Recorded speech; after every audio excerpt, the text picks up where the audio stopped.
Mais c'est contradictoire à l'accord de principe qui avait été signé. Et là, c'est une autonomie déguisée. L'AFC M23... Autonomie déguisée. C'est une autonomie déguisée. Tout à fait. Parce que, rappelez-vous qu'avant la signature de l'accord de principe, on disait que l'AFC M23 avait exigé la gestion de 2 Kivu pendant 8 ans. Et puis, ils ont revu à la baisse, ils ont parlé de 2 ans. Oui. Et puis, ça n'a pas été écrit dans la déclaration de principe. Mais ça revient. Mais le projet demeure. Maintenant, ça revient. Ça revient maintenant dans l'accord final. Qui va dire que c'est contradictoire à la déclaration des principes? La facilitation aurait commencé par là. La facilitation aurait commencé par là. N'est pas d'abord divulguer les contenus de l'accord, mais la facilitation a divulgué les contenus de l'accord. Ce qui prouve que nous sommes allés vers un facilitateur intéressé. Joseph Kabila peut être pris en otage sans qu'il ne s'en rende compte. Poser la question en tant que qui? Mais il a fait 18 ans, c'est un grand leader dans ce pays. Et maintenant, du fait que d'une part, en tant que personne, il se bat aussi pour son existence, il se dit, mais je risque d'être peut-être, de faire l'objet d'une demande d'extradition, d'un moment à l'autre, avec la procédure qui est déclenchée. Maintenant, il parle avec des chefs d'État ainsi que des anciens, mais ces mêmes-là, ils ont la facilité de lui dire, eh bien, nous t'accordons notre soutien, mais voilà ce que vous devez faire. Parce que les soutiens politiques ne viennent jamais sans quelque chose en contrepartie. À partir de Nairobi, que Emmanuel Macron a déclaré ouvertement que Félix Tshisekedi doit s'émanciper de Joseph Kabila. C'est-à-dire, la division des Congolais n'était pas non plus anodine. Il a compris que s'il continue dans cette ambiance-là, ce consultant, parce qu'en ce moment-là, Joseph Kabila, il quitte le pays en rupture avec l'Union européenne. Il chasse l'ambassadeur de l'Union européenne ici. Il quitte, il n'a pas été dans l'EAC. Alors, c'est de là qu'on mijote qu'il fallait amener Félix Tshisekedi dans l'EAC. Et pour ce faire, il doit se retirer de Joseph Kabila. Donc, vous voyez qu'ils sont partis d'un élément. Il faut diviser les Congolais. Et ça nous va très bien. Lorsqu'on a signé la déclaration de principe, dans la déclaration de principe, il y a eu ce qu'on appelait les mesures de confiance. Il fallait observer. Dans les rapports de force, qui sont en train de perdre? C'est Kinshasa. Parce que les 2 provinces sont sous occupation. On signe la déclaration de principe avec des mesures de confiance. Mais qui a torpillé ces mesures de confiance? Je m'imagine. Autrefois, j'ai parlé d'une contradiction dans la position de Kinshasa. Vous dites que Joseph Kabila est le patron de l'AFC et vous ouvrez un procès contre lui. Vous parliez d'un paradoxe piégeux. C'est un paradoxe piégeux. Oui. En fait, en même temps, vous ouvrez un procès contre lui, alors que vous-même, vous étiez en train de dire qu'il est le patron de l'AFC. L'AFC avec lequel vous avez signé une déclaration de principe à Doha. Et quand vous faites ça, qu'est-ce que vous pensez? Est-ce que vous avez suffisamment évalué la capacité de nuisance d'un ancien président de la République qui a géré le pays pendant 18 ans plus que vous? 2 fois plus que vous? Est-ce que vous avez évalué sa capacité de nuisance? 2 fois, peut-être 3 fois plus que vous. Parce que vous en êtes à votre 6e année. Lui a géré le pays pendant 18 ans. Avez-vous, 3 fois, avez-vous évalué sa capacité de nuisance quand vous ouvrez un procès contre lui, en ce sens, alors que vous êtes censé mettre en œuvre les mesures de confiance? C'est là que j'ai dit que vous avez torpillé les mesures de confiance. Et c'est une erreur. Une erreur, pourquoi? Parce que vous le poussez à bout. Chez vous, un cadre moderne et paisible pensé pour votre bien-être. Des appartements spacieux baignés de lumière conçus pour un confort absolu. Un salon convivial, une cuisine moderne et 3 chambres élégantes pour un quotidien serein. 2 salles de bain raffinées pensées pour votre confort et votre bien-être. Sécurité 24 heures sur 24, parking privé, buanderie, internet offert et électricité garantie jour et nuit grâce à notre générateur de secours de 180 kVA. À Joa Place, fini le coupure, place au confort. Chaque détail est pensé pour faire de votre appartement un véritable havre de paix. Joa Place au numéro 7, avenue Kassai, quartier GB Ngaliema, à 3 minutes du boulevard du 30 juin, près de Mino Congo. Contactez-nous au plus 243 816 033 128. N'attendez plus, faites de Joa Place votre nouveau chez vous. Dans le cadre de la préservation des acquis comme voulu par les présidents de la République, 2024 pour l'inspection générale de finances sera une année de renforcement de la lutte contre la corruption et les antivaleurs dans la gestion publique. Pour ce faire, ce service de contrôle supérieur a lancé 222 points de contrôle dans l'ensemble du territoire national. Cette énième vague de la patrouille financière s'annonce énorme. Les entités à surveiller sont la DGI, la DGRAD, la DGDA, avec les provinces de Kinshasa, de la Tchopo, du Nord Kivu, du Congo central, du Haut-Katanga et du Lualaba. Aussi dans le lot du contrôle, 12 ministères sont concernés, 44 établissements et entreprises publiques, 7 provinces et 12 entités territoriales décentralisées et enfin la chaîne de la dépense publique.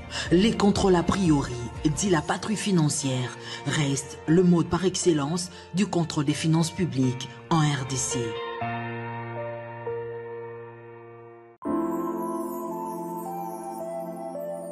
Le parc de la vallée de l'Antélé vous invite à venir partager des moments inoubliables en famille ou entre amis dans un cadre naturel de verdure unique à Kinshasa. Notre safari vous permettra de vous sentir en vacances et de découvrir nos lions, crocodiles, antilopes, buffles, éléphants, hippopotames et bien d'autres animaux dans le milieu sauvage et naturel. Nos cuisiniers seront heureux de vous servir une variété de plats savoureux dans notre restaurant au bord de la rivière Ntsélé. Le parc de la vallée de l'Antélé possède une panoplie d'activités sportives et ludiques au Cap Aventure et Loisirs pour votre détente. Kayak, pédalo, tyrolienne, cyclotourisme, piscine et vol du faucon, la plus longue zipline d'Afrique. Le parc de la vallée de l'Antélé met également à votre disposition de logements de haut standing avec un confort 5 étoiles. Le parc de la vallée de l'Antélé est ouvert du mercredi au dimanche de 7h30 à 17h. Pour tout renseignement, contactez-nous au plus 243 89 60 32 713 ou encore au 243 81 231 68 82. L'Union sacrée, c'est plus qu'une alliance. C'est un visage, un engagement. Ce pagne, c'est le symbole de notre loyauté. Pas seulement pour ce que le chef de l'État donne, mais pour ce qu'il incarne. Le pagne officiel de l'Union sacrée. Une identité, une loyauté, un devoir. Procurez-vous le vôtre aujourd'hui. Faisons rayonner notre union, notre fierté.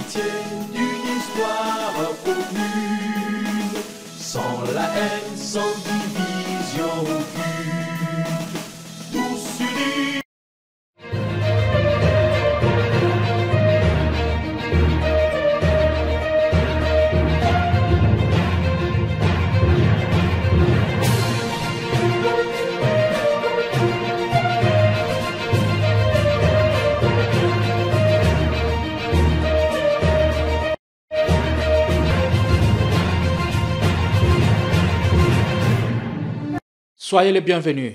Merci de nous retrouver dans Ligne Rouge, vous sur Politikon, la force du détail, dans un pays où l'histoire s'écrit à l'encre des épreuves, les destins se tracent avec la force d'un peuple Donc nous profitons de ce temps pour saluer tous ceux qui font preuve de résilience pour le Congolais disséminé à travers le monde.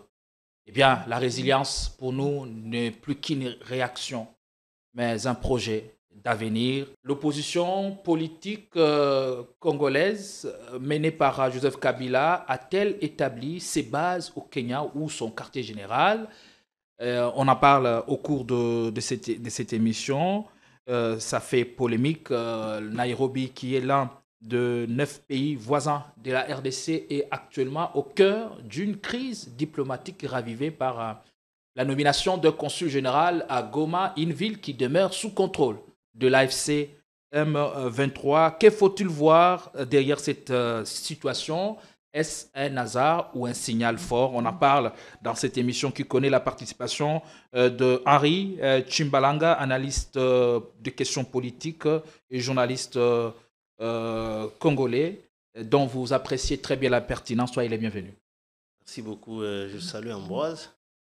Et je pense que c'est encore une fois une opportunité qui en vaut la peine, parce que le pays est sur un chemin, une bifurcation qui nous demande, dans l'ensemble, nous citoyens congolais, d'aller au-delà de nos appartenances ou attachement peut-être au regroupement, mais plutôt c'est le moment d'être beaucoup plus regardant. On doit se sentir attaché à la patrie. La patrie est en danger. Allez, merci beaucoup Henri Plomokatu du Congo. Là où l'histoire s'écrit chaque jour, la lumière perce le chaos du désespoir, malgré tout ce à quoi on assiste. Et c'est un avis que vous partagez. Soyez le bienvenu. Ambroise Mamba. Merci Gédéon. Je salue également Henri Chimbalanga, qui m'a manqué la fois dernière. Tout à fait. La fois passée, vous étiez en face de... Justement. Kokelemena. Alors, j'aime son introduction, qui m'a plu d'ailleurs. Donc, notre pays on a une situation quand même assez compliquée. Donc, il faut que tous les Congolais tels que nous sommes, nous comprenions qu'il y a nécessité de pouvoir quitter un peu nos positionnements politiques pour soutenir ce pays. Sinon, nous allons le perdre. Et la contribution de tout le monde est impérieuse pendant cette période. Oui, c'est dans les positions des uns et des autres. Nous prenons position, nous ici, sur ce plateau, sommes en train d'analyser les faits. Il faudrait que chaque Congolais, dans la mesure du possible, donne de la voix, libère la parole pour soutenir d'une manière ou d'une autre la RDC. Soutenir la RDC, c'est différent de soutenir des individus. Donc, il y a des gens qui font peut-être l'amalgame. Ils pensent peut-être qu'en soutenant tel individu ou tel autre, ils soutiennent la RDC, mais ce n'est pas ça. Donc, il faut voir ce que vous dites, ce que vous faites, si ça rentre dans le cadre d'un soutien que vous accordez à votre pays ou non. C'est ça qui est le plus important pour vous. À votre avis, aujourd'hui, comment l'histoire du Congo s'écrit-elle? Oui, bon, nous sommes en train de discuter avec le M23 et l'AFC au niveau de Doha. Nous sommes en train de regarder de près ce qui se passe là-bas. On a eu un accord de paix avec le Rwanda à Washington. Maintenant, là, nous sommes à l'étape de Doha. Et je pense qu'on va peut-être en parler. Il y a eu un contenu qui a fuité. Et je pense que c'est là que nous devons regarder de près pour interroger la portée de ce contenu, si ça rentre dans le cadre nationaliste ou séparatiste. Allez, très bien. On va le vérifier dans quelques instants avec vous. On va ouvrir très rapidement le débat avec Henri Chimbalanga, qui sera le premier à prendre la parole pour ce premier tour de table. On parle du Kenya, qui est au cœur d'une crise diplomatique avec la Replomokatu du Congo. Mais depuis quelques jours, le Kenya se présente comme le nouveau quartier général de l'opposition congolaise menée par Joseph Kabila. La première grande question, comment vous analysez cette situation? Qu'est-ce qui se passe réellement? Merci bien Gédéon, la question est véritablement pertinente. Je crois que je vais tout de suite relever cette hypocrisie qu'il y a entre les partenaires de la RDC ils sont censés être sur la collaboration entre État et État. Ce que nous offre, surtout dans la sous-région d'abord, parce que nous en faisons partie en tant qu'État, c'est tout le contraire.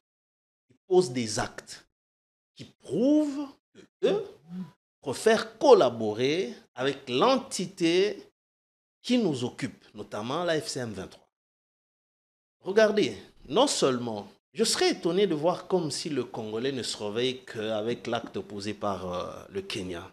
Mais l'Ouganda ici, jusqu'à preuve du contraire, le gouvernement tient mordicus que l'Ouganda est notre partenaire.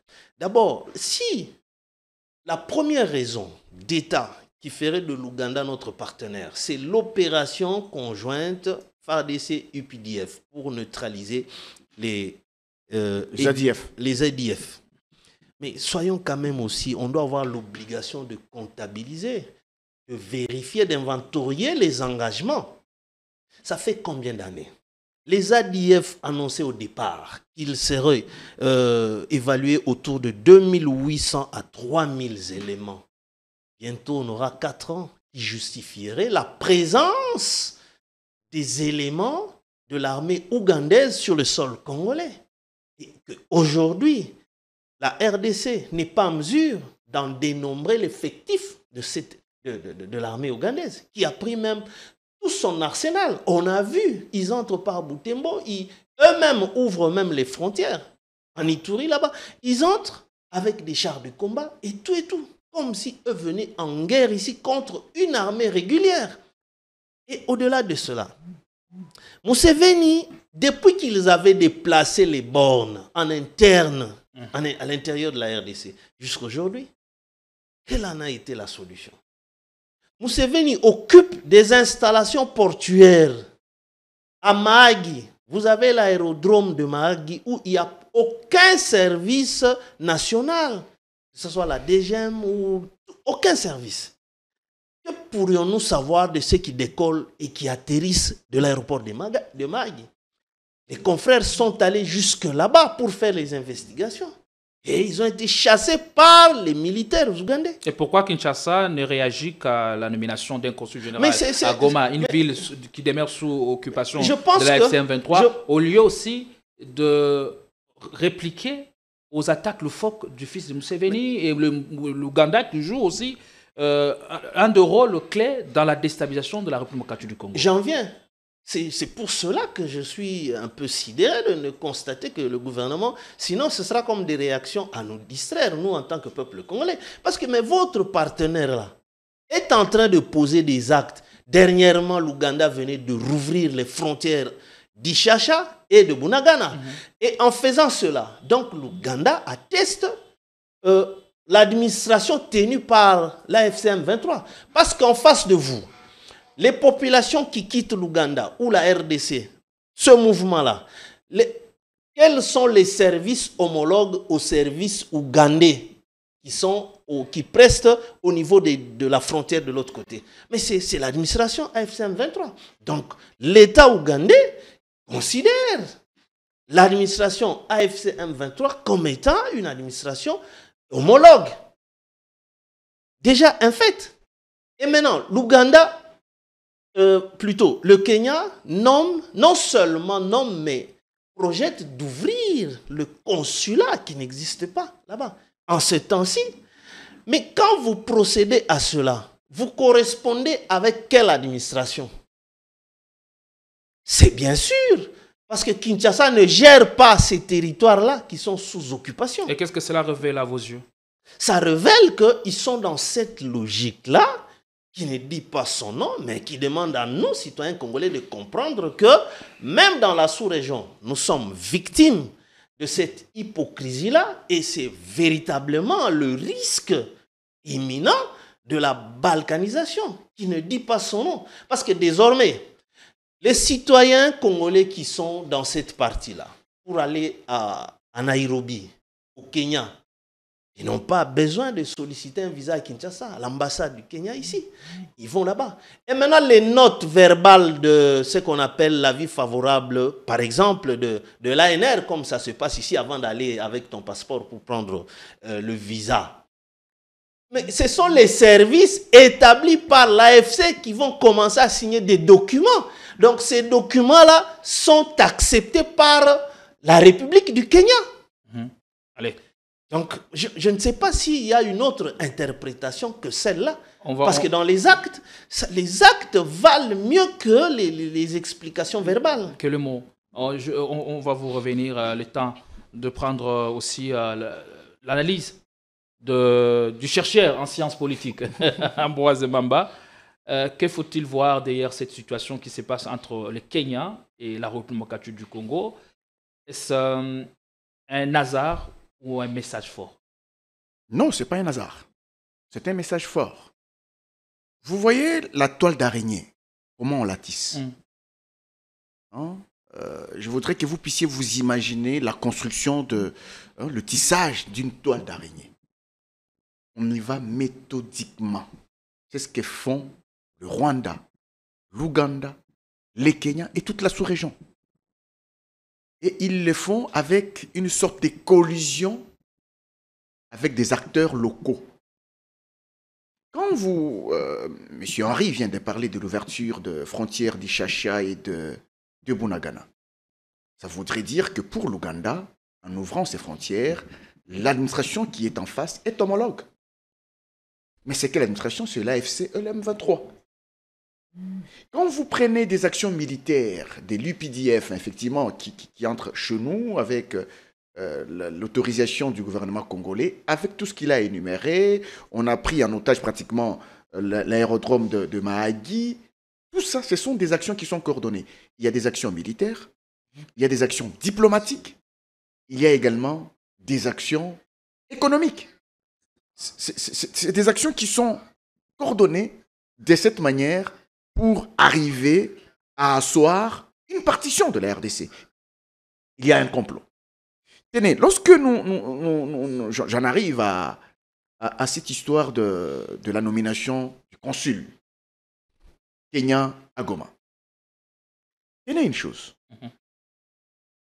Lorsque il y a eu un communiqué assez mou de la part du ministère congolais des Affaires étrangères réagissant à cette information-là, le Kenya a réagi. Ce n'était pas proportionnel au degré de provocation. Non.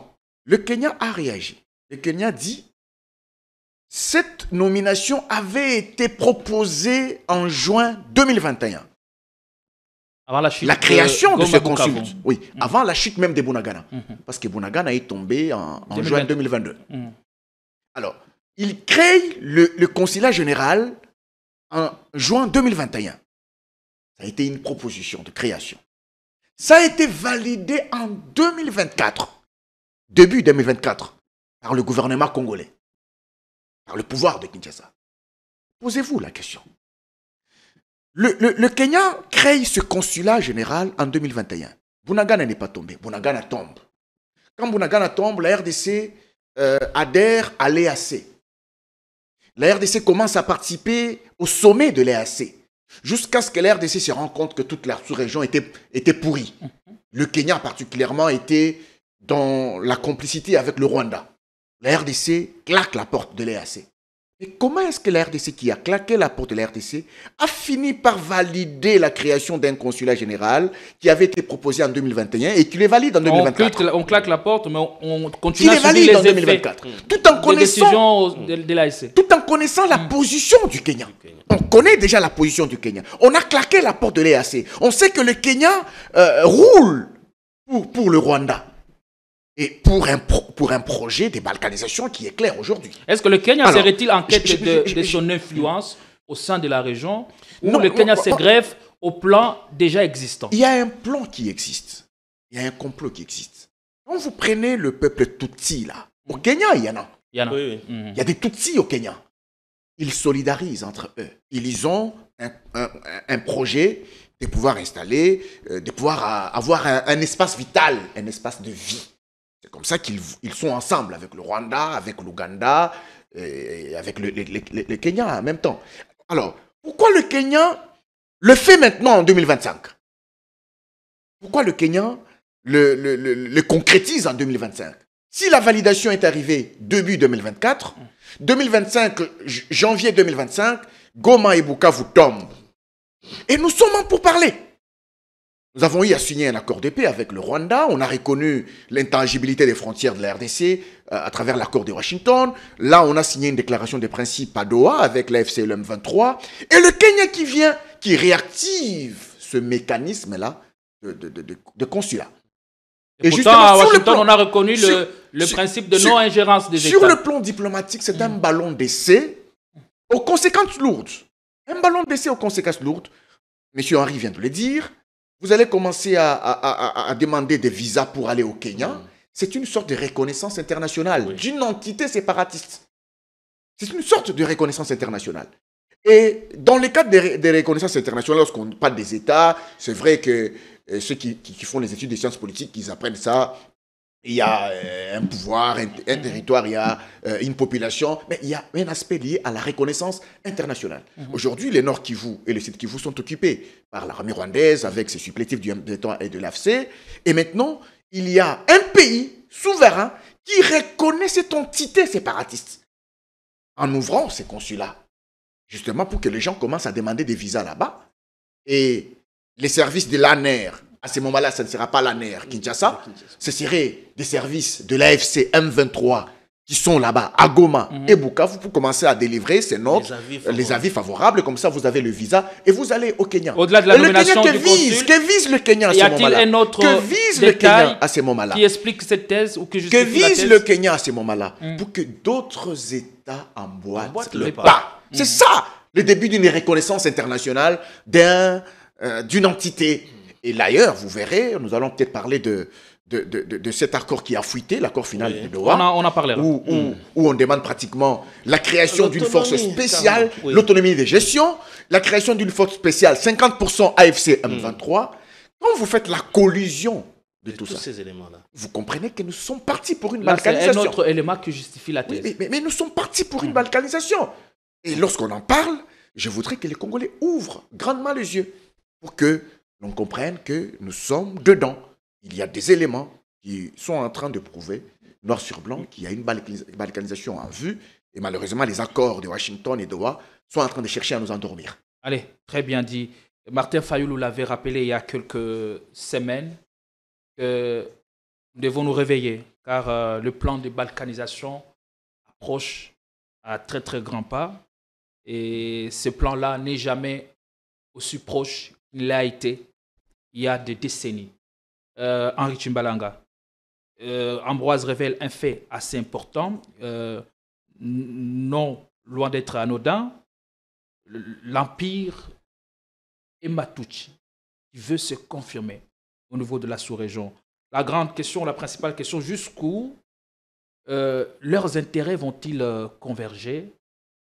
Et comment, ou quelle est la carte doit jouer Kinshasa pour nous dépêtrer de cette situation et éviter que le chaos se présente sous nos yeux? Il y a beaucoup de choses que Kinshasa, sinon nous, en tant que nation, devrait avoir. Moi, je me suis toujours dit que cette sorte de manque de politique nationale sur le plan de sécurité intérieure et extérieure nous coûte aujourd'hui ceci. Lumumba avertit en son temps vivant, nous sommes en 1960. Lumumba n'a pas parlé au futur, mais il dit le plan pour la balkanisation de la RDC est en marche. Il n'a pas dit que sera mis en marche. C'est pourquoi les services américains, les services de sécurité, lui ont collé le code de Satan, qui voudrait dire on doit l'abattre.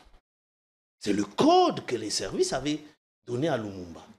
Donc il n'appelait plus par son nom de Patrice ou qui que ce soit, Satan. Vous voyez, c'est-à-dire on doit l'effacer. Parce qu'il a osé dire que le plan de la balkanisation est déjà mis en marche.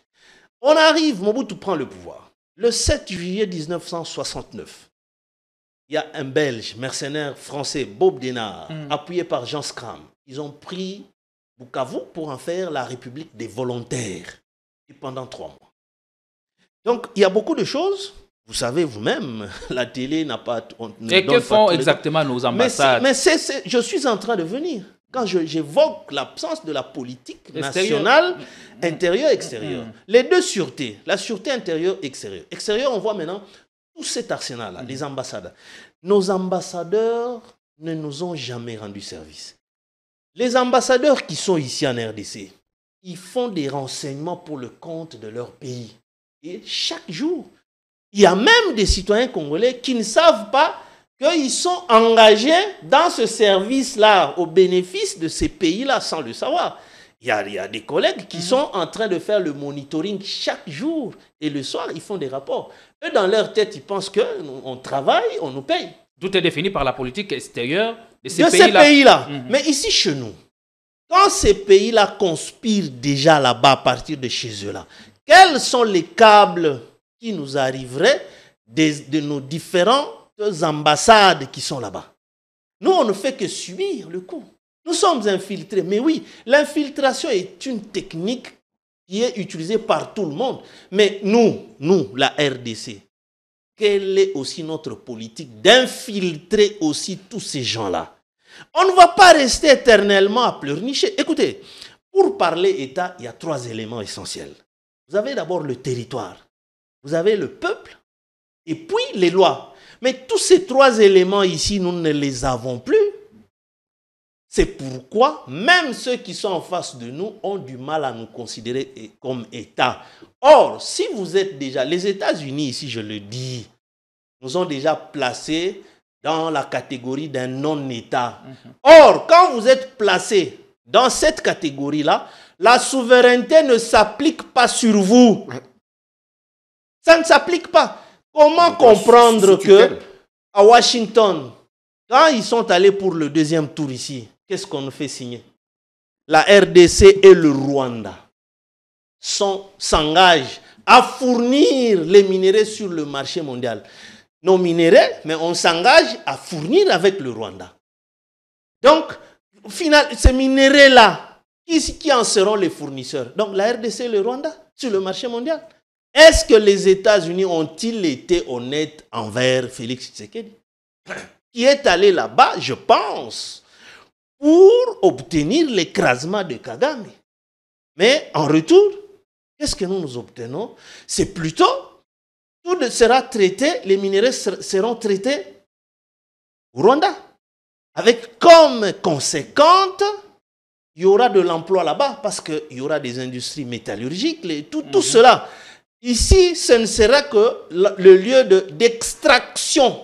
On extrait par des engins. Je l'ai déjà dit, Gédéon. Si Kagame trouvait compte par des minéraux du fait des creuseurs à la bêche, mais aujourd'hui, ce sera maintenant une extraction industrialisée. Il y aura des engins lourds, des poclins, ainsi de suite, des pelles mécaniques. Est-ce que c'était une solution à signer l'accord avec le Rwanda ou même avec le Washington dont l'accord, dont les études continuent à être menées, parce qu'il faut reconsidérer les choses et les placer dans leur contexte.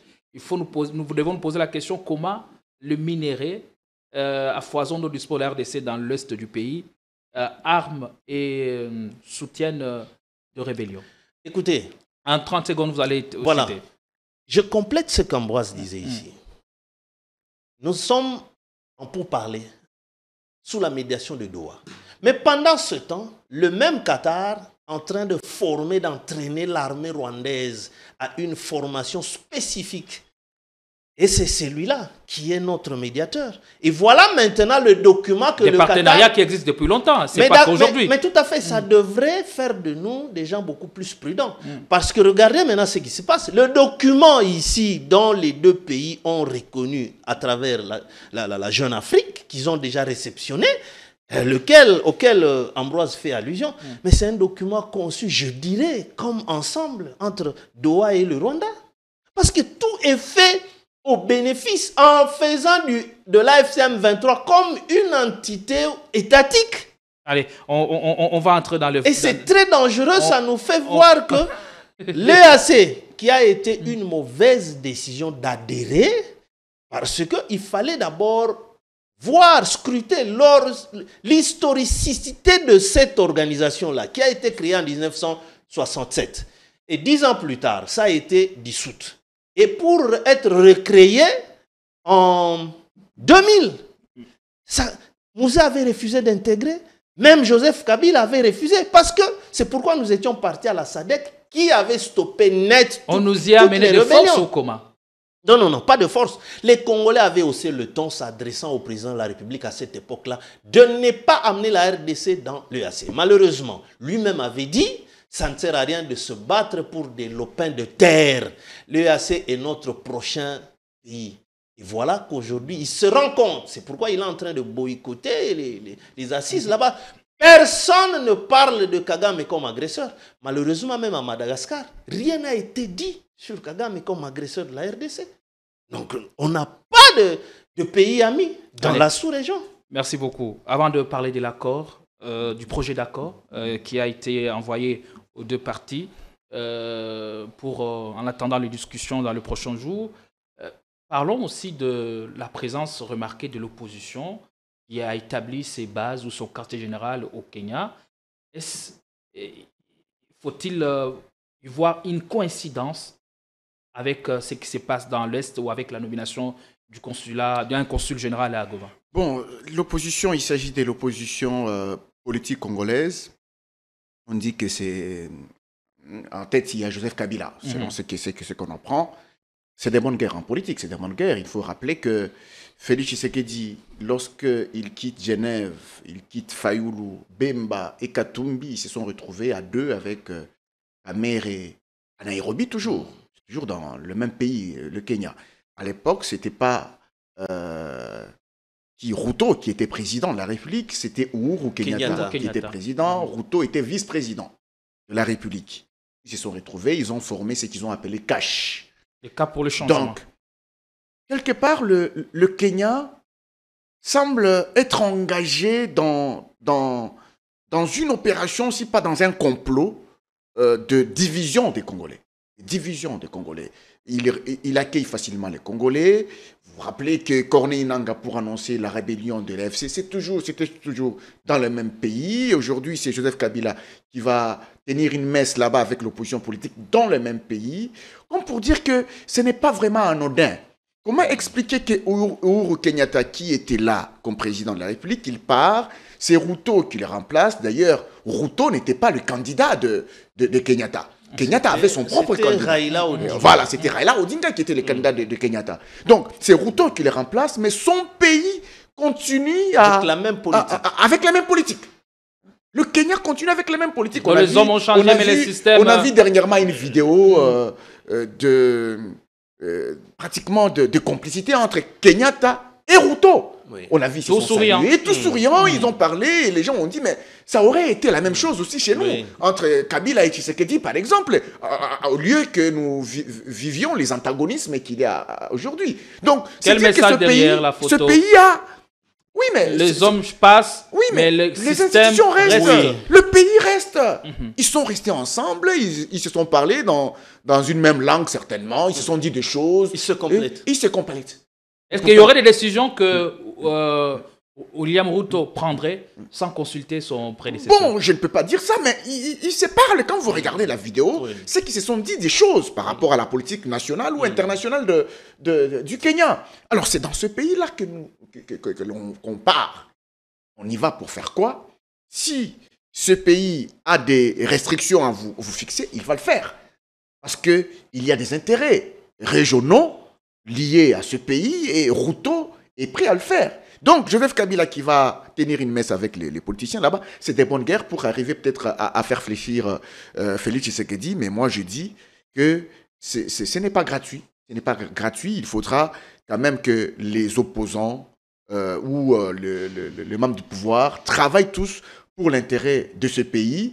Utiliser le Kenya, c'est bien, mais oublier oublier les intérêts du Kenya contre la RDC. Ça, c'est diabolique et ça, c'est impardonnable. Le Kenya ne trouve aucun inconvénient à ouvrir les portes à une classe politique. Il n'y a aucun inconvénient pour lui.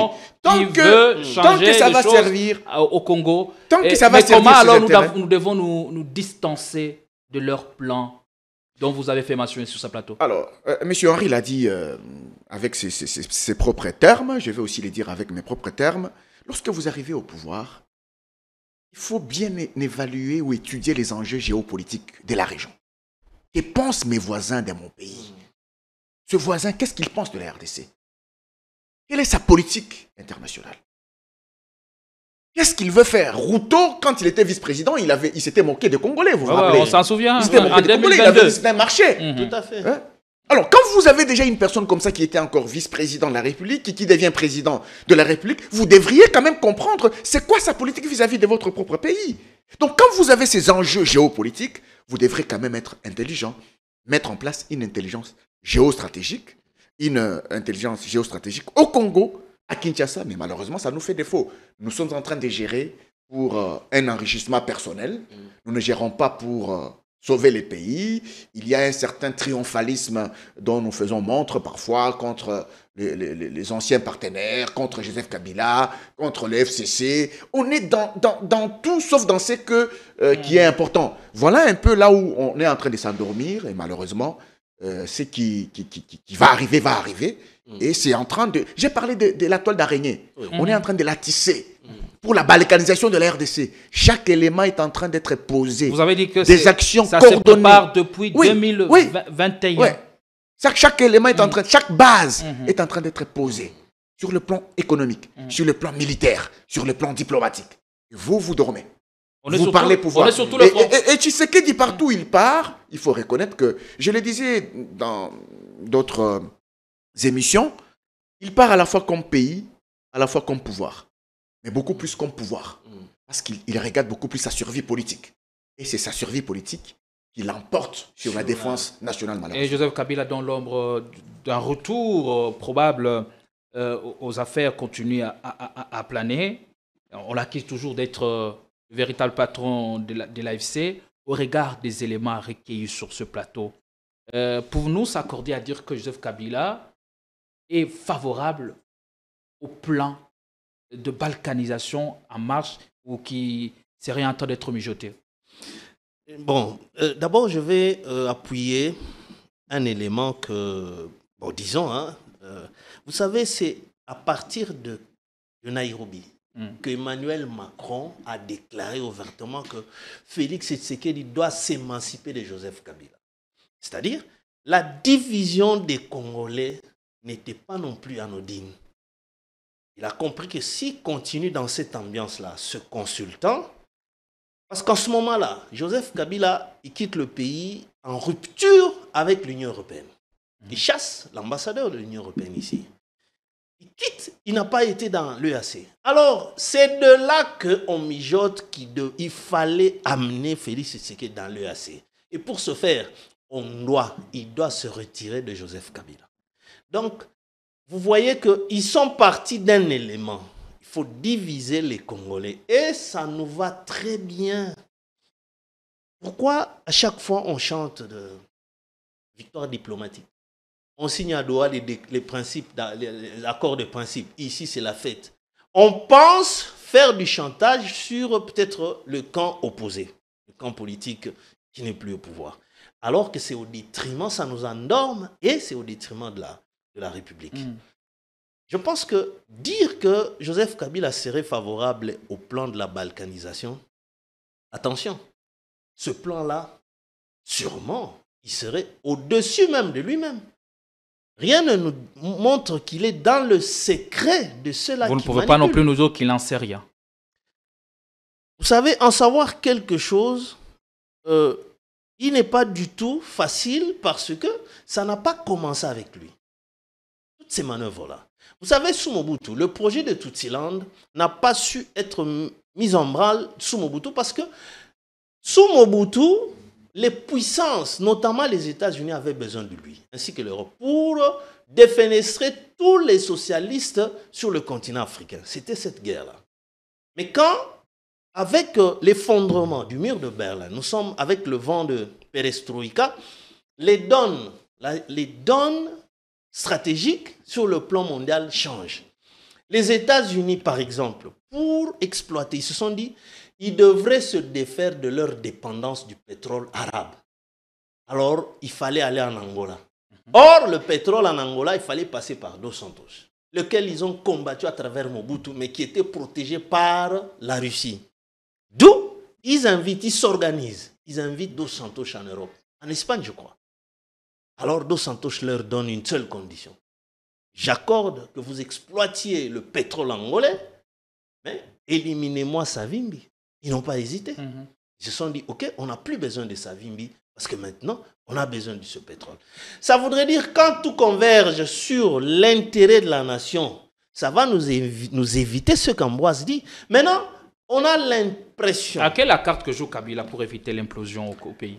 Bon, Kabila, du fait que lui-même n'annonce pas clairement, mais ce qui est évident, Kabila, il pense que Tshisekedi est devenu dictateur, il fallait le stopper. Le stopper comment?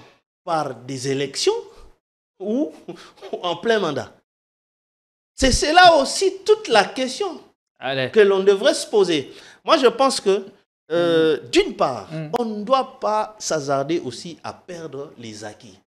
Certes que le contenu de nos élections pose encore problème, mais néanmoins, le cycle là, on ne doit pas perdre ça. Ambroise ici nous dit, on a parlé dans, évidemment il a dit, il va utiliser ses propres termes, j'ai évoqué l'absence d'une politique nationale, laquelle fera l'objet de continuité de l'État. C'est ce qui se passe avec Kenya et consorts. Il consulte, il dit non, il faut aller avec ça, dans cet angle-là, pour qu'on arrive à tel objectif. Mais nous, on a la politique de rupture. C'est lui qui a été là, c'est un diable, on efface tout.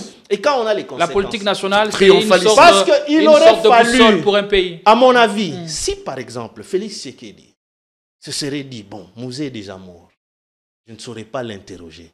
Mais Joseph, toi qui as été là, pourquoi tu n'as pas adhéré à l'EAC? Parce qu'on me demande d'adhérer à l'EAC. Il aurait eu peut-être certains éléments, au lieu de venir maintenant subir. Souvenez-vous, Ruto aux États-Unis, qu'est-ce qu'il dit? Nous ne quitterons jamais la RDC, même après 30 ans, aussi longtemps que nos intérêts. Il a dit dans une interview, et Félix était encore aux États-Unis. Allez. Je voudrais aussi répondre à la question de savoir si Joseph Kabila est favorable ou non à un projet de balkanisation. Moi, je pourrais dire qu'il semble être prisonnier. Il est prisonnier de quelque chose qu'il n'a pas préparé. Il subit. Joseph Kabila est en train de subir quelque chose qu'il découvre et il en est prisonnier. Comment il est subi? Parce qu'il est qui? Il faut partir de ceci. Joseph Kabila l'a dit plusieurs fois. Il a appelé les gens du PPRD, du FCC. Nous allons résister. Il ne faut pas participer aux élections de 2023, ainsi de suite. Son seul problème, c'est sa colère, c'est le renversement de la majorité parlementaire FCCienne. C'est ça qui a fait que Tshisekedi récupère tous les leviers du pouvoir, alors que lui voulait qu'on cogère. Lui voulait qu'on cogère, ainsi de suite. Il a vu que Tshisekedi s'est défait de lui et ça, il n'a pas pardonné. Ça, il faut reconnaître qu'il n'a pas pardonné. C'est des bonnes guerres qu'il commence à se battre pour récupérer le pouvoir qui lui avait échappé en 2018. Et c'est des bonnes guerres. Et maintenant, il se retrouve dans un carcan où il fait face à certains alliés qui, eux, ont un autre agenda. Oui, à certains alliés, pourquoi? Parce que lui... On a le Kenya, on a annoncé l'AFC et l'M23 parce que au Kenya. Vous, Kabila, on a annoncé l'AFC plutôt au Kenya. C'est l'AFC M23. Selon? Vous parlez des alliés. Oui. Dans quel plan? Parce que pour vous, Kabila, c'est l'AFC M23. Regardez, moi je ne voudrais pas que l'on cherche des preuves matériel pour des choses qui sont visibles. Tshisekedi a dit plusieurs fois que l'AFC c'est Kabila. Il l'a dit plusieurs fois. Mais moi, je suis en train d'analyser des faits. On annonce l'AFC au Kenya. L'AFC est en alliance avec le M23. Le M23 soutenu par le Rwanda. Kabila arrive à Goma et à Bukavu, il y tient des consultations, il y séjourne pendant longtemps. Je n'ai pas besoin des lunettes pour tirer une conclusion. Je n'ai pas besoin des lunettes. Alors c'est pourquoi je dis qu'il est dans un objectif de renverser certainement le pouvoir de Félix Tshisekedi. Ça c'est clair. Mais il se retrouve que dans cet objectif, ses alliés ont un autre objectif, notamment la partition de la RDC. Quand vous prenez le Kenya, vous prenez l'Ouganda, vous prenez le Rwanda, ils ont un autre Mais la objectif. haute cour militaire ne sait pas nous en démontrer les preuves. Il se retrouve, vous avez besoin de quelles preuves? Vous avez besoin d'une preuve écrite ou la preuve qu'ils sont en train de donner? Les preuves sont matérielles. Oui, mais je suis dans une émission télévisée où je dis que l'AFC a été annoncé en Nairobi, ce n'est pas une preuve pour vous. Joseph Kabila est allé dans une zone conquise par le Rwanda, ce n'est pas une preuve pour vous. Joseph Kabila a consulté pendant longtemps à Bukavu et à Goma, ce n'est pas une preuve pour vous. Et vous m'en demandez plus. Je n'en ai pas d'autres, seulement celles que je viens de donner. Ce sont les faits, je n'ai pas de faits. Donc, alors, pour dire que je ne peux pas dire que cela veut dire qu'il est complice de ce plan de balkanisation. Je me dis tout simplement qu'il est prisonnier d'un complot qui existe, parce que lui a son objectif peut-être renverser le pouvoir de Félix, mais il se trouve que ses alliés ont un autre objectif, celui de la partition de la RDC. Certainement il l'a vu. Pour se départir. Certainement il l'a vu, il le sait. Maintenant, certainement il est en train de réfléchir comment faire échouer ce même plan. Okay. Est-ce qu'il va y arriver ou non? C'est ça la question. Est-ce que s'il arrivait à renverser le pouvoir de Félix, il reprend ce quartier général, c'est pas moi, à la cité de l'Union africaine ou au palais de la Nation, va-t-il faire échouer le Kenya, le Rwanda, qui militairement sont intervenus pour lui permettre de pouvoir renverser le pouvoir? C'est là que j'ai dit, c'est un peu mission impossible. Allons-nous vers une rupture de relations diplomatiques entre le RDC et le Kenya, au regard de fait? Malheureusement, nous sommes tellement faibles dans la réactivité, hein. Dans la réactivité, nous sommes tellement faibles. On a vu un communiqué du ministère des Affaires étrangères qui est tellement mou. La réaction congolaise est molle. Et il faut quand même une réciprocité. Hein? Il faut une réciprocité. Vous coupez Ruto qui a toujours cru que la RDC c'est un marché. Vous avez Equity Bank, vous arrêtez. Vous avez Kenya Airways, vous arrêtez. Et vous fermez l'ambassade. Mais on est prêt à affronter cela? Lorsque je regardais autrefois que le Rwanda, petit pays africain, s'impose pour fermer l'ambassade de la Belgique au Rwanda, vous allez me dire que pourquoi il a osé faire ça? Et la Belgique est revenue. Non seulement la Belgique, Kagame avait menacé l'Allemagne. L'Allemagne avait arrêté l'un de ses lieutenants. Il a menacé l'Allemagne à lâcher. Kagame n'a-t-il pas menacé l'Afrique du Sud? Il y a toujours un prix à payer pour notre liberté. Kagame n'a-t-il pas menacé l'Afrique du Sud? Émancipation. Kagame n'a-t-il pas menacé la France avec le génocide? Mais si. Alors vous faites quoi? Vous voyez cette histoire-là de l'ONU? Il s'est même moqué des sanctions. Il dit sanctions, voilà. sanctions, Conseil des Nations Unies. Cette histoire de l'ONU, là, c'est une jungle.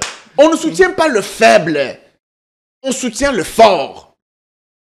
On est dans une situation de non-État, Henri vient de le dire. On est dans une situation de non-État. Où est l'intelligence stratégique? Où est l'intelligence dans la gouvernance publique aujourd'hui au pays? Où est cette intelligence-là? Elle est où? Vous pouvez me la montrer? Dans les profils, le casting présidentiel, dans la nomination, est-ce que vous sentez qu'il y a une intelligence? On a besoin de l'intelligence? Vous étiez dans les petits papiers, enfin, en dernière minute, votre tournoi a été estirpé. Est-ce que vous sentez vraiment l'intelligence dans ce qui est décidé, dans ce qui est fait, pour qu'on dise que vous êtes un État, pour qu'on vous respecte? Vous gardez la parole, on va ouvrir avec vous le deuxième sujet de l'émission. On parle de l'accord, du projet d'accord, que dis-je, qui a été envoyé à la République démocratique du Congo ainsi que à l'AFC M23 avant le début de négociations qui sont attendues dans le prochain jour à Doha. Vous ouvrez le sujet. Est-ce l'étape la plus dure après ce qu'on a fait à Washington nous attend? Écoutez, ce qui s'est passé, c'est que le contenu a fuité. Ce n'est pas anodin. Posez-vous la question pourquoi le contenu a fuité. Si la facilitation qatari n'a pas su garder secret, quel est l'objectif qu'elle en poursuit?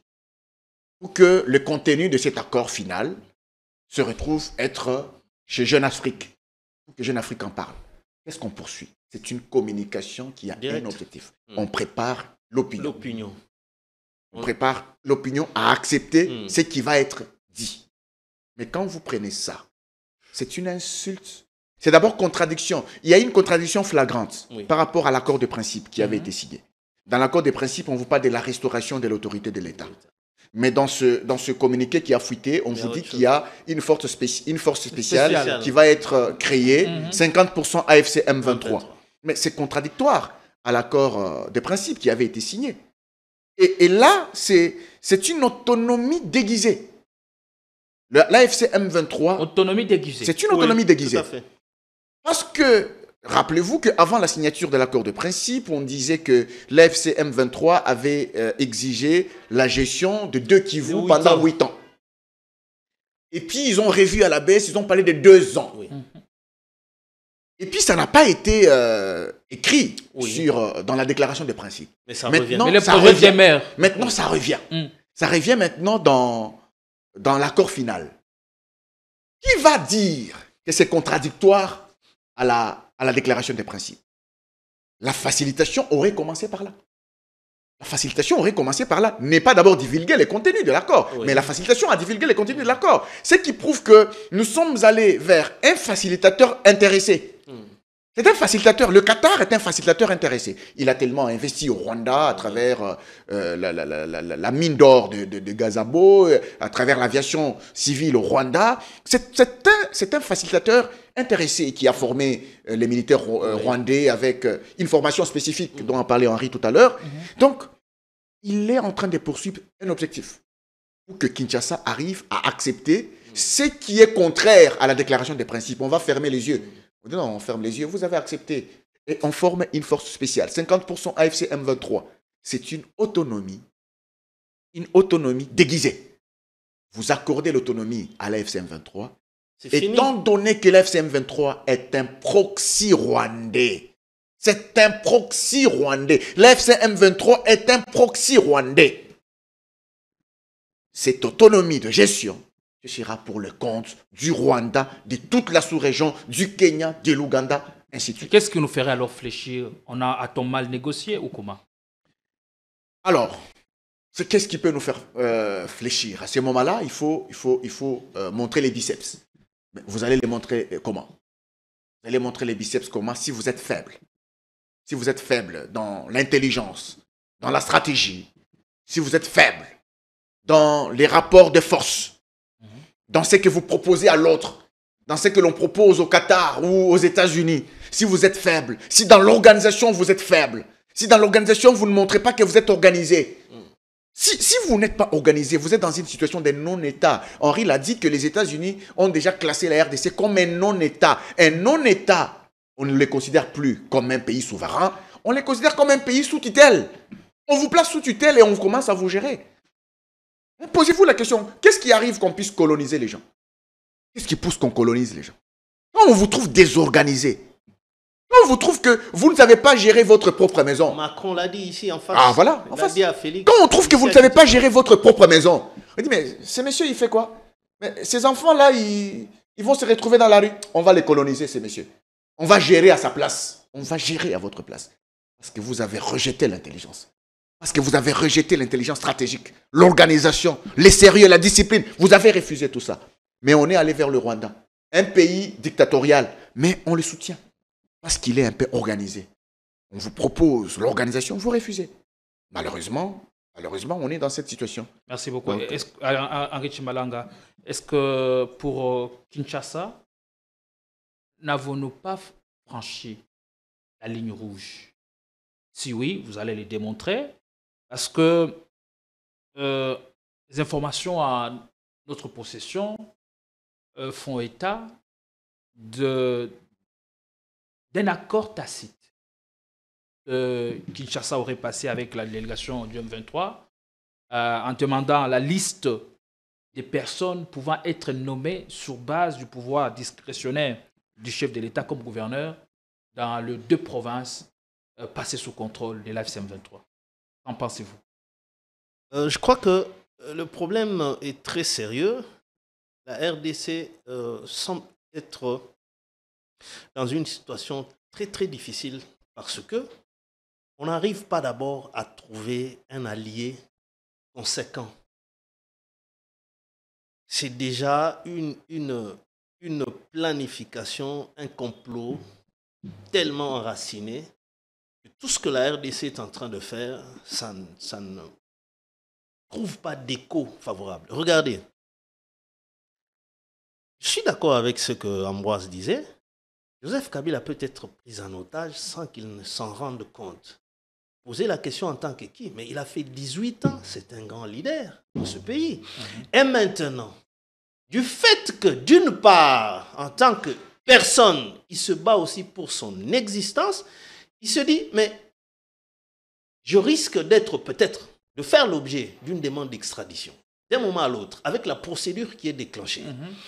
Maintenant, il parle avec des chefs d'État ainsi que des anciens, mais ces mêmes-là, ils ont la facilité de lui dire, eh bien, nous t'accordons notre soutien, mais voilà ce que vous devez faire. Parce que les soutiens politiques ne viennent jamais sans quelque chose en contrepartie. Tu dois aller dans telle direction. Parce qu'avant qu'il ne fasse d'abord son premier discours là, il a fait la ronde dans certains pays africains. C'était pour se rassurer. Voilà, je suis maintenant en position délicate, je ne saurais plus jamais rentrer au pays tant que Félix Tshisekedi est président, parce que c'est aussitôt arrivé, on me récupère. Et ils peuvent l'amener dans un plan qui n'était pas son plan à lui. Mais du fait qu'il n'en a plus les moyens de dire non, il risque de faire le jeu. Alors ça sert de lui comme une monnaie d'échange. Mais tout à fait. Écoutez, regardez ce qui se passe aux États-Unis avec Zelensky. Les États-Unis avaient signé les accords à Budapest contre l'occupation de Crimée, l'annexion de Crimée par Poutine. Mais aujourd'hui, les mêmes États-Unis, du fait qu'ils trouvent un Zelensky qui n'est pas capable lui-même de se défendre, maintenant, avec tout ce qu'il y a comme confusion entre États-Unis et l'Union européenne, c'est les mêmes États-Unis qui disent maintenant à Zelensky, vous ne devez plus revendiquer la Crimée. Laissez ça à Poutine. Où est la souveraineté de l'Ukraine? C'est ça, ce que disait Ambroise. Quand vous-même, Macron qui dit à Félix Tshisekedi en face, ici à Kinshasa, que mais vous ne rejetez pas la faute sur les autres quand vous-même vous êtes incapable d'organiser, de gérer, d'organiser votre pays. On a semblé bafouer cela. Ça disait beaucoup et ça rentrait dans ce classeur-là d'autant d'éléments et ne faisait qu'avancer. Avant Macron, c'est lui qui est venu ici à Kinshasa, au palais du peuple, devant la représentation nationale, nous dire que vous devez accepter de... Non, c'était Sarkozy. Sarkozy. De partager vos richesses. Gérer conjointement. Mais aujourd'hui, les accords de Washington, en quoi diffèrent-ils avec ce que Sarkozy avait dit ici? Et pire encore, c'est tout ce qu'il y a là-bas comme les CONOPS et consorts, ça a été conçu à Kigali. On ne cessera de le répéter. Parce que nous avons l'impression que nous et notre gouvernement gèrent tout qu'à l'instant. Ne se réfère même pas à la petite histoire. Nos experts militaires étaient partis là-bas, à Kigali. Ils ont travaillé. Encore une fois, vous allez travailler chez votre agresseur pour pondre un plan d'action. Mais vous avez des problèmes avec le crocodile. Vous allez dans l'eau pour travailler avec lui. Et pour vous compléter, par rapport à ce CONOPS, vous pouvez vous imaginer que ce CONOPS, qui est accepté, validé en 2024, mais en 2025, la donne de terrain change. Oui. Goma et Bukavu, quand on le validait, on l'élaborait, Goma et Bukavu n'étaient pas encore tombés. Mais Goma et Bukavu tombent en juin 2025. Vous vous retrouvez en février à Washington. Vous ne l'actualisez pas. On vous dit, vous devez neutraliser l'FDLR. On accepte. Conformément au CONOPS. On accepte, on signe ça. Et qui a amené ça à Washington? Mais c'est Qatar. C'est Qatar. Quand les deux délégations RDC et AFCM 23 quittent Qatar, avant d'aller à Washington, mais c'est Qatar qui va là-bas. Et dans les CONOPS, quelles sont les obligations du Rwanda, pays agresseur? Le Rwanda vous dit qu'il faut d'abord commencer par neutraliser les FDLR, qui constitue une menace pour son régime, alors qu'il n'y a pas de morts là-bas. Et curieusement, ce sont les mêmes principes que le Rwanda utilise. Les États-Unis ont toujours comme principe majeur la sécurité des États-Unis se joue à l'extérieur du territoire national. C'est ce que le Rwanda dit. Nos mesures défensives sont installées sur le sol congolais parce qu'il y a une menace des FDLR.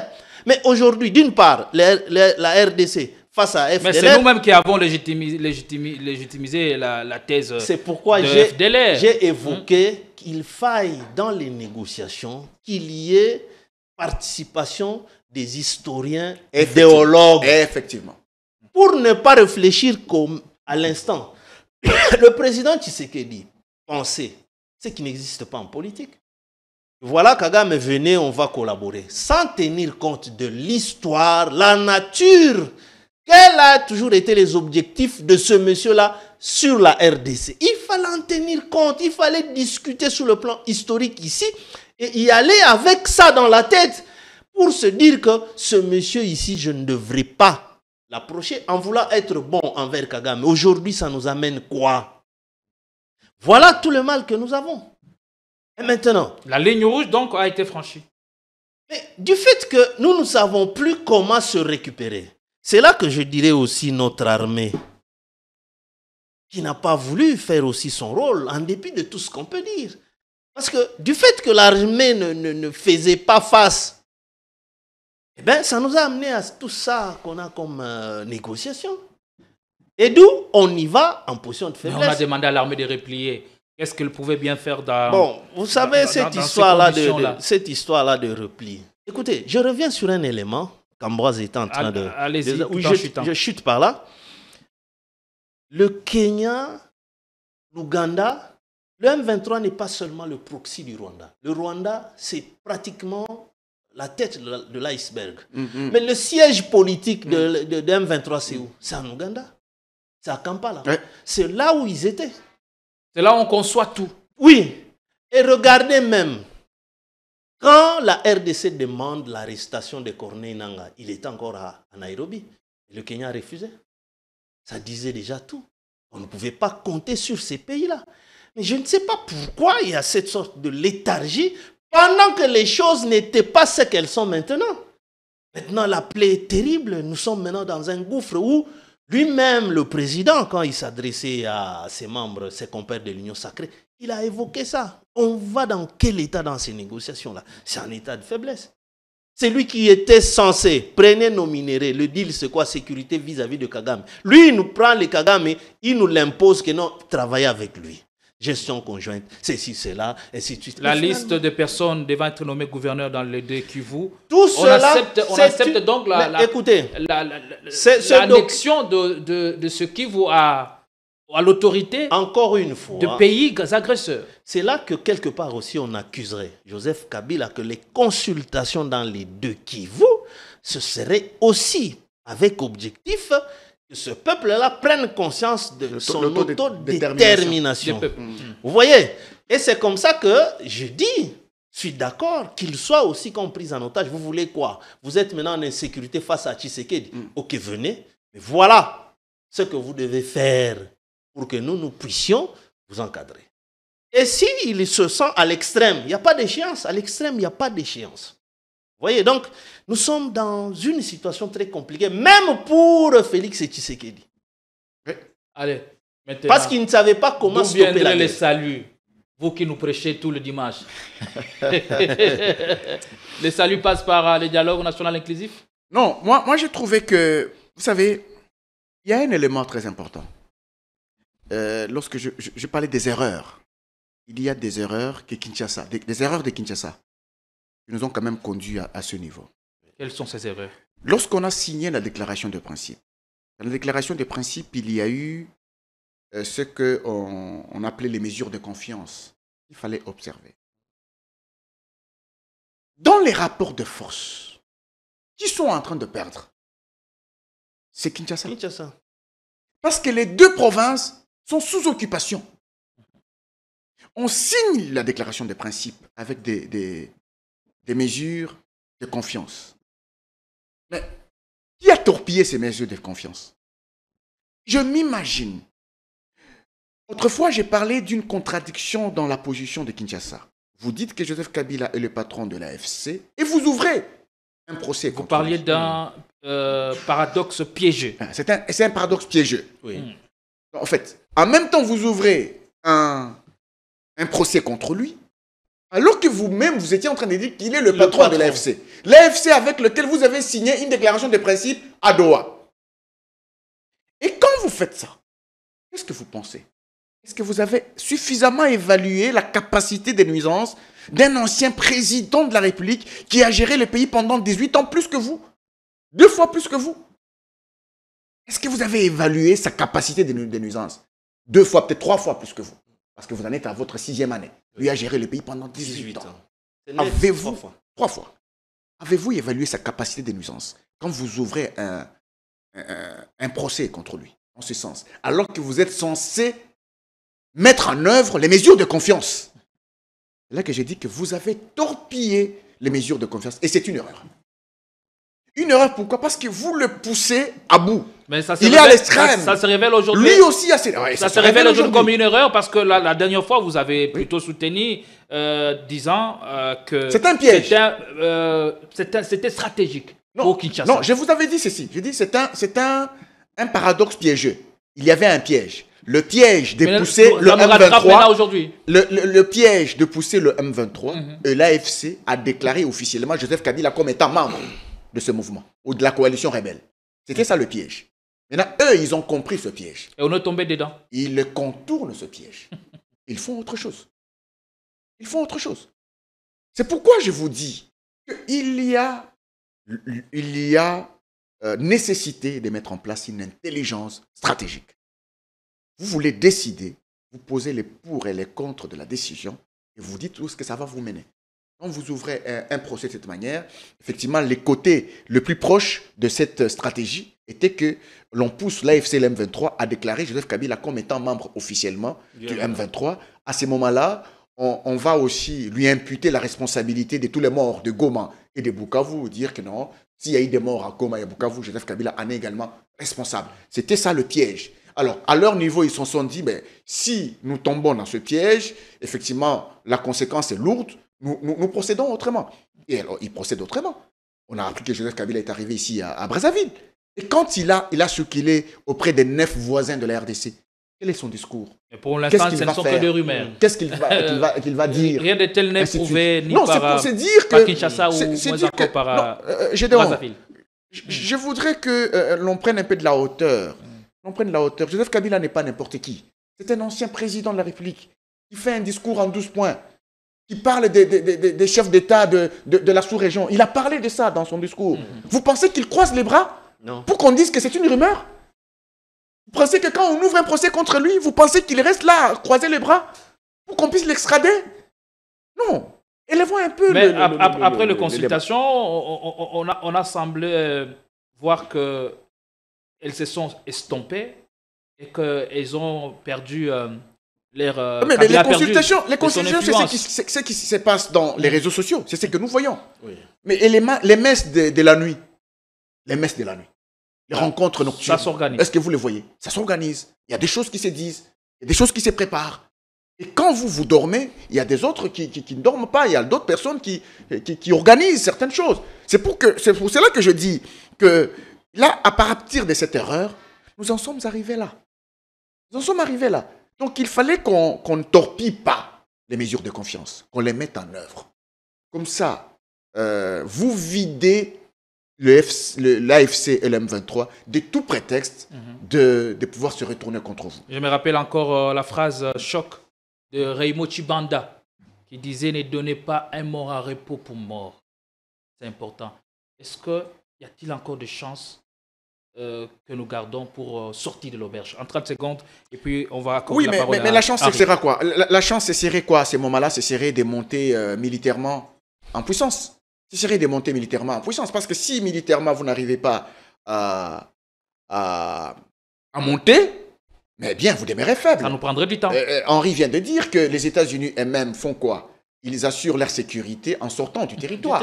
Parce que l'objectif ici, vous voyez la salle où nous sommes, notre plateau ici, nous ne pouvons pas sécuriser cette salle en restant dans la salle. Non. Parce qu'il y a s'il y a un homme plus fort que nous, il va pousser cette porte, il va entrer, il va nous faire la guerre. Nous devons sortir de la salle pour être dehors. Et puis sécuriser la salle ici en étant dehors. C'est ce que fait le Rwanda. C'est ce que font les États-Unis.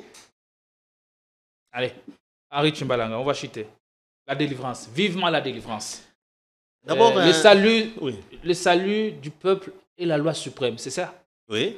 Allez, par où passe cette délivrance? Est-ce qu'il faut impérativement aller au dialogue? Je crois qu'un petit pas en arrière, vous savez, en liant Joseph Kabila officiellement, parce que c'est ça le procès, au M23, lui en tant que patron, et à l'entretemps, on signe, parmi les mesures de confiance, il y a entre autres la suspension des condamnations pèse sur les membres du M23, notamment les Corneille Nangaa. La libération des détenus, non seulement les détenus là en tant que tels, mais et toute personne arrêtée au motif d'un lien supposé avec les M23. On a appris que quelques-uns seraient portés disparus. Mais maintenant, si vous dites, vous confirmez que Joseph Kabila a des liens avec le M23, ça revient encore au même à ces mesures-là de confiance. Donc, Et dans le dernier communiqué, l'AFC a insisté sur l'application complète de la déclaration de principe. Mais c'est ça. D'ailleurs, même Doha, cette histoire-là, on a évoqué que non, mais les deux parties ne sont pas partis à la date prévue, ne sont pas retournés parce que l'AFC estimait que Kinshasa, entre autres, n'a pas libéré les détenus qui sont là-bas. Donc ce sera comme un procès. Il se fait un peu un tour contre lui-même. À mon avis, je ne pense pas que Joseph Kabila rêve de diriger une portion de la RDC, notamment les Kivu. Mais comme c'est un plan qui date, peut-être, rien n'empêcherait, par ceux-là qui tiennent à diviser, lui dire, bon, ok, on va tout faire que tu reviennes, ma condition, tu vas laisser cette partie. Parce que ce sont des dispositions qui étaient même à l'époque de l'AFDEL. Il ne faut pas écarter l'hypothèse. Vous voyez? Donc je me dis... Avec ce qu'on appelle les accords de l'Émirat. Si Joseph a un rêve, c'est celui-là de rediriger le Congo. Et non pas aller diriger les Kivu. Vous voyez? Mais maintenant, dans cette démarche-là, il est facile qu'on lui oppose encore les mêmes conditions de l'Émirat. Ok, on te pousse, comme nous trouvons que Tshisekedi, ça ne va pas, avec ce qu'il y a comme état maintenant, la psychologie de tout ce peuple-là, qui voit en Kinshasa comme un régime qui nous a abandonnés. Ça peut trouver une ouverture. Lui-même, Félix Tshisekedi l'avait dit. Il le disait quand il avait reçu, c'était pratiquement vers les débuts de son mandat, il avait réuni tous les députés, sénateurs de sa majorité, de sa famille politique. Je reprends ces mots, il dit, on va nous diviser. Si on trouve des correspondants, on va nous imposer des seigneurs de guerre qui vont continuer à exploiter les minéraux à travers eux. Et on est un peu dans cette sorte de choses. Donc, il en était averti, mais malheureusement, il n'y a pas eu de politique nationale établie pour faire face. Alors, je vais directement à la question que tu soulèves. Je crois qu'on n'ira pas à chemin séparé avec Ambroise, parce que moi, je l'ai toujours dit, je suis de cet avis-là. Quand on n'a pas une armée qui est l'unique instrument qui doit défendre l'intégrité de votre territoire national, n'attendez pas que quelqu'un d'autre vienne le faire. Les Américains ne viendront jamais. Pierre Renouvin, il écrit ceci, c'est un spécialiste des relations internationales, que la souveraineté et la démocratie, ce sont des concepts creux. Si toi-même, tu ne sais pas faire vivre ta souveraineté, eh bien, tu seras nul devant celui qui a de la puissance. Mais non seulement les États-Unis, pourquoi Poutine ne veut pas de Zelensky? Il dit, dès lors que Zelensky annonce d'adhérer à l'OTAN, l'OTAN viendra installer ses bases militaires ici à côté de moi, ça va m'insécuriser.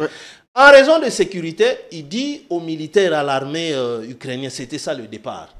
Messieurs, chassez Poutine et chassez votre président là. Sinon, j'attaque. Ils ont refusé, il a attaqué. Et il a dit même là-bas, mais à condition que l'OTAN ne vienne pas sur le territoire ukrainien. Vous comprenez? Donc il estime que ma sécurité aussi se joue à l'extérieur. Donc je pense que l'unique solution, c'est de se battre pour qu'on ait une armée. Les nations se développent pendant les guerres. La solution, ce n'est pas le dialogue? Le dialogue, c'est une paire de manches, mais en soi, on peut faire le dialogue avec tout le monde. Par rapport aux enjeux géopolitiques. Par rapport aux enjeux géopolitiques. Si nous, on n'a pas... Écoutez, c'est une goutte d'eau dans l'océan. Mais Laurent Désiré avait réussi à... Donc, alors, le président a bien fait de remanier le gouvernement en reconduisant le 80% de membres. Ça change quoi sur la capacité de l'armée? La capacité de l'armée. Bon, ministère de Défense, qui sont là? On y ajoute Eliezer Tamboué. Est-ce que, en temps de guerre, tout comme on prend la ministre qui était à la jeunesse, on la met comme pour seconder Kaikwamba en ces moments ici. Mais Thérèse qui avait déjà dénoncé que mais depuis ces sanctions-là, ça fait déjà 1 mois, il n'y a rien sur le terrain. Et vous pensez qu'avec... Est-ce qu'elle avait besoin d'une doublure? Alors, par rapport au gouvernement... Pour bien faire son travail. Mais oui, c'est très important. Il fallait peut-être lui adjoindre quelqu'un de coriace pour essayer de faire un bon laboratoire, mais pas prendre une figurante qui n'a laissé aucune trace au ministère de la Jeunesse. Et vous allez la placer. Bon, on va juger de toute façon l'ouvrier au pied du mur. Par rapport au gouvernement, je ne vais pas être pessimiste. Je ne vais pas être pessimiste, mais je ne vois pas des résultats parce qu'on a recyclé les mêmes visages. On avait un cabinet de 55 membres. 15 sont partis. On a intégré 13 nouveaux visages. Non. On a gardé 38 anciens ministres, on s'expose pratiquement aux mêmes résultats. Donc, on aurait dû faire autre chose que de recycler les mêmes visages et de proposer les mêmes personnes. Sur le plan des résultats, il n'y aura rien. Mais il faut qu'on monte. Si on peut leur accorder encore le bénéfice du doute, qu'ils travaillent, qu'ils montent en puissance, parce que c'est cette puissance militaire qui va créer cette dissuasion vis-à-vis du Rwanda, du Kenya, de l'Ouganda, de l'AFC, du M23, qui ne sont que les proxys de la sous-région, comme m'a corrigé M. Henry. Merci beaucoup d'avoir répondu à notre invitation. J'ai beaucoup appris de vous. Merci. Et j'espère que c'est le cas pour vous, chers téléspectateurs. Merci à vous, Harry et Chimbalanga, très pertinent.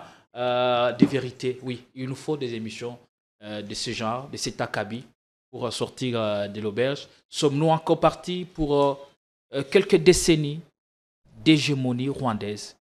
Il faut ouvrir l'œil le bon et nous dépêtrer. Et mettre fin à cette situation qui n'a trop duré. Le Mokatcho du Congo. Oui, je le répète, et la lumière de l'espoir va percer le chaos. Et nous allons en sortir gagnants. Si seulement chacun joue sa partition et comme il le faut. On vous retrouve, ou je vous retrouve, à très vite avec un nouveau casting sur votre chaîne. Politikon, Ligne Rouge vous revient bientôt. Bonsoir mesdames, bonsoir messieurs.